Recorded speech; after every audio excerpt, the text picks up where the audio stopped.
thought three things about fighting corruption. The first was to look at the landscape. And just like Nancy said, to say, why is it that this corruption goes on and citizens can't do anything about it? And of course, the first thing was lack of information and transparency. So the first action that we tried to do with the support of the economic team, starting under President Obasanjo then and then continuing my second time under President Jonathan, was to expose something that Nigerians had never had or seen, which is knowledge about how much in revenues their government actually gets. So the state governments and the federal government were like, here, we have 36 states, and we're very fiscally decentralized. The Constitution gives our states enormous power to spend their money. They get 48% of revenues, federal government gets 52%. But citizens never knew how much each month they were getting. So you'd have governors of states saying, well, you know, we went to the Federation account meeting and we never got anything. Federal government didn't disburse money. So teachers were not paid, people couldn't get services, and they didn't know why, so they blamed the federal government. So even as a defense mechanism, it was important. So I said to the president, can't we publish this information? And that started a revolution. And I brought a lot of props, but there won't be time. But let me just share with you.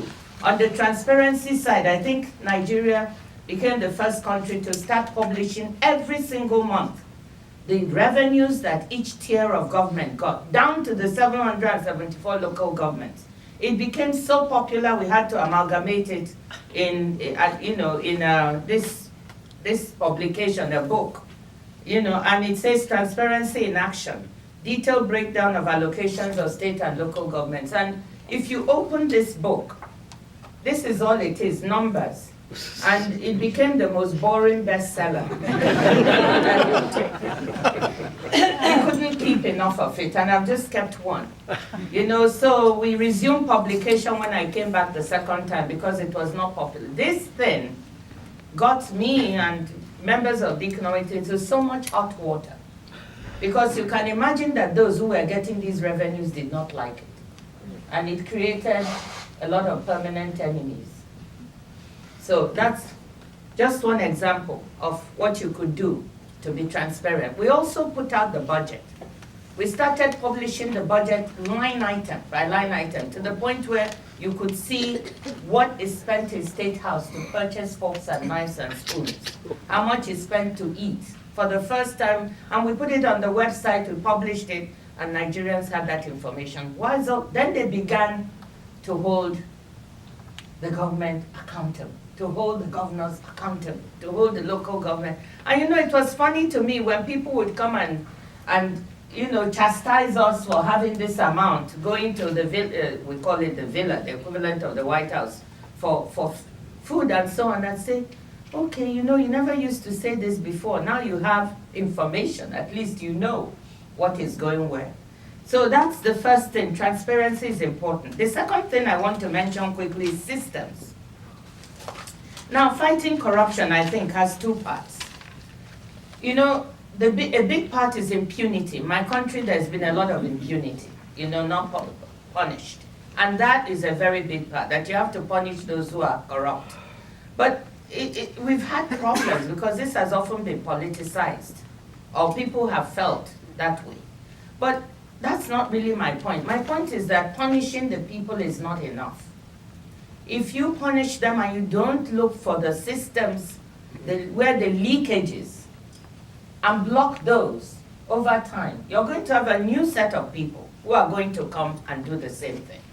And I noticed that in our fight, right from 2003, one of the first things that struck me was that we had a cash-based system in which no electronic platform for the Ministry of Finance, transfer of money between the ministry and treasury and budget and the different departments and agencies. And that just gave enormous room for leakages. So one of the first things I thought about then with the team is we've got to get systems in place. What is it that separates us from the developed countries? They have systems that work. You have electronic cash transfers, you have the technology, you have biometric systems. So we asked how many people are in the civil service, and different numbers came. What did that lead to? It meant that you had a phenomenon called ghost workers. So we said, so three things that we did. With the help of the World Bank in 2004, the World Bank board approved a loan of over 100 billion to help us do this in December 2004, to help us set up three systems that could help block these leakages. The integrated payroll and personnel management system, which was to help us get a handle on how many people do we have that we are paying. The establishment of that system over time helped weed out 60,000 ghost workers and ghost pensioners, because these ghost workers would graduate into ghost pensioners and people would be collecting the money and saved hundreds of billions of dollars for government. The second was the government integrated financial management system, which allowed us to electronically prepare the budget, transfer monies to departments and agencies, and within it a treasury single account system, which enabled the Minister of Finance to get a view of all the monies in all the various departments. And this was in two parts, capital and recurrent, and we managed to implement the capital part of it. Now let me say something, because I have to stop, isn't it? I haven't even gone halfway. But what I want to say is that systems is not sexy. It doesn't ring a bell. So nobody really cared about it. We started implementing this when I left in 2006, the thing slowed down. One of the reasons, and it haunted me, one of the reasons I went back to government the second time was when I saw that this set of systems were lying there. It was no longer, they had been abandoned. As you can imagine, it wouldn't be in anybody's interest to keep implementing this. So I went back, because many people ask me, why did you go back? Why did you stay? Why did you? I had a determination that for my country, come what may, these systems should be put in place. And we restructured to show you how it wasn't going anywhere. We had to restructure the loan. It was going very slowly to grind into a halt. So in 2012, I asked the World Bank to restructure it, and we restarted. So we got to a place in 2015, it takes years, where these things are virtually working. And you can imagine the number of people who were creaming off the system, who were blocked. I'm not saying it's perfect, but systems matter in fighting corruption. And the third thing that you have to look at in blocking things is incentives and policies. Your policies have to be right. And a quick one is the policy on oil, the oil subsidy. The amount of corruption that was in the oil subsidy and the oil sector. We thought that one way to do it was to phase out this subsidy. First of all, the incidence on the budget was huge. $13 billion, where you have a federal government budget that ranges from 15 to 25. You were spending huge amounts on oil subsidies. And there was so much corruption, people, fake bills of lading, fake things where people were saying that they had brought in oil, refined oil for the country, and they hadn't. To cut a long story short, we tried to fight that by phasing out the subsidies. We didn't handle it as well because we went too fast.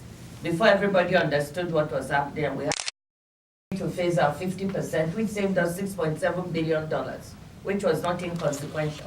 But policies that remove the avenues for corruption are very, very important.